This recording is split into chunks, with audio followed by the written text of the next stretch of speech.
आंनि समस्तिनिनो सिङाव थानाय नैबे 2 नं हलमागाव गामियाव देग्लाय 2021-22 जे बोसोर बिनि SOPDG-आव 35,16,418 रांनि मोनसे दालांनि सेंसन जादोंमोन। बेखौ थांनाय जानुवारि दाननि 30 अक्ट'आव अन्थाइ खाम्फा गायसननाय जादोंमोन आरो दिनै दानब्रैनि उनाव बेखौ दिनैहाय बेखेवनाय जाबाय रायजो राजाखौ लानानै। दा आंनि जिथु न' खाथिनि बियो बारा गोजान नङा, आंनि बे ओनसोलनि होनजायो। दा बेयाव जि सेंसन फैबाय बेखौ आंहा मोनसे नाजानाय दंमोन, मानोना बिथांमोनहा आङो राजखान्थियाव फैनायनि सिगाङावनो गोबां बोसोर बिथांमोनहा आंखौबो बुंबाय थादोंमोन जे बे लामाखौ बा दालांखौ बानायनानै होनांगौ। दा दिनै MLA जाखांनायनि उनाव गिबि खेब आंनि बे सेथि बोसोर फरायनायाव बेखौनो आङो गिबियै फिथा होदों, दिनैहाय बेखेवनो मोन्दों। आरो बेखौ बेखेवनो मोननानै जोबोद गोजोननाय मोन्दों। आरो दालांनि जे कुवालिटि बियो जिबायदि जानांगौ आङो नायदों। गामि सिंनि दालांनि कुवालिटि नङा बियो माने बबेबा स्टेटनि मोनसे बा डिस्ट्रिक्टनि डिस्ट्रिक्ट रडनि समान मोनसे कुवालिटिनि दालां जादों बियो। आरो आंनि नुनायाव बा बुंनाय बा बिथांमोननिफ्राय हाबखौ मिन्थिनायाव नुदों जे गामिनि रायजोफ्राबो जोबोद मोनसे खुसि जादों। मानोना बे दालांखौ जेला अन्थाइ खाम्फा गायसनदोंमोन आं गामिखौ बुंलांदोंमोन जे दालांनि कुवालिटिया माबायदि जाया बे नोंसिनि सायाव सोनारगोन। नोंथांमोनहा बेसेबां सांग्रां बिनि सायाव हयथ' मानोना बेबायदि खामानिया थांनाय गोलाव समाव जों नुबोदों गोबां रोखोमै जि कुवालिटिनि जानांगौ बे जाया। बेखायनो बिथांमोनहाबो सांग्रां जादोंमोन। आरो बेबायदिनो दिनैहाय बिजित गोरा नार्जारिनि लुफुंनाय बे दालाङा जोबोद मोजां मोनसे कुवालिटिनि जादों। दा जोंनि सरकारा बेखौनो बुंदोंमोन जे जोंनो जाख्ल'नाय गैयै सोबख'नाय गैयै मोनसे सरकार दागोन। दा बेयाव बिथाङा जिबायदि लुफुंबाय आङो जोबोद गोजोननाय मोन्दों। आरो फैबाय थानाय समाव गोबां मावनांगौ दङ।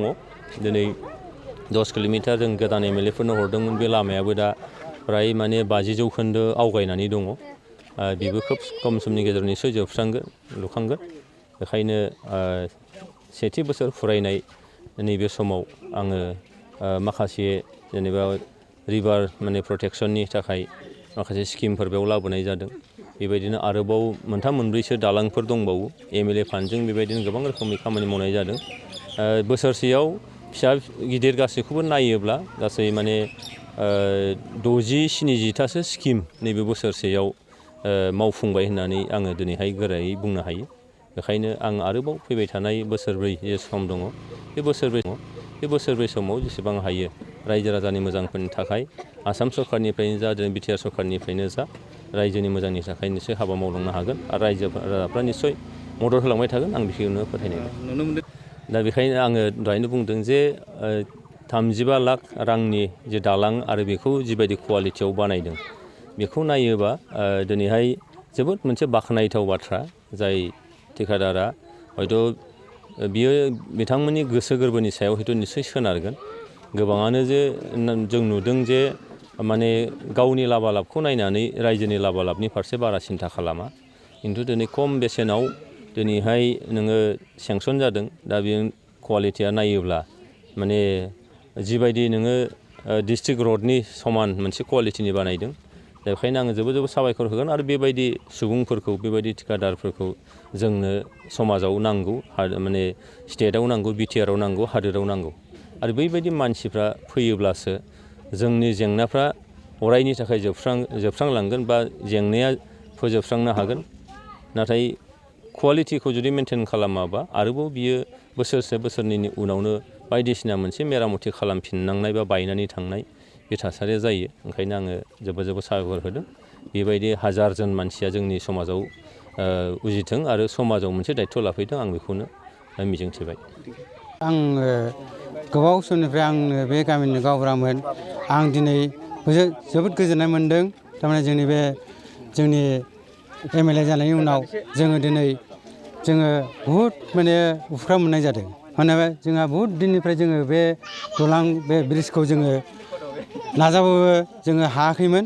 दा जोङो नैबे MLA जानानै जोङो नैबे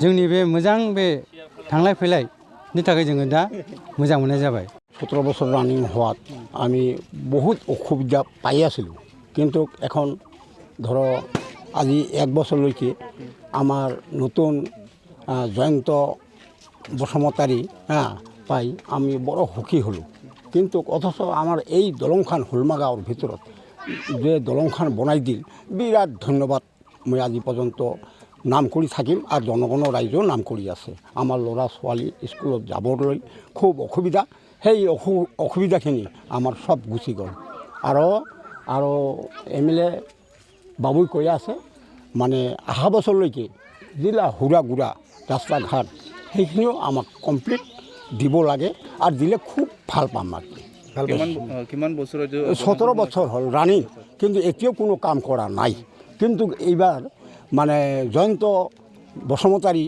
আমাৰ MLA ছাৰ পাই এইখিনি যে আমাক সুখী কৰাল ৰাইজক বড় ধন্যবাদ কথা বেশ ভাল পালোঁ আৰু কাম কৰিব গৰীব দুখী বহু ৰকম পাগলা জাম্ভি এগুলোকে অলপ মৰ্মও কৰি স্নেহও কৰি চকু টেৰাভাৱে দেখিয়েই যদি আমাক সুখী কৰে আৰু আনন্দিত আৰু 5 বছৰলৈকে আৰু যদি কিবা ইলেকশ্যনত দাঁড়ায় তাকে দিম বুলি আমি আশা কৰোঁ বাছ হৈছে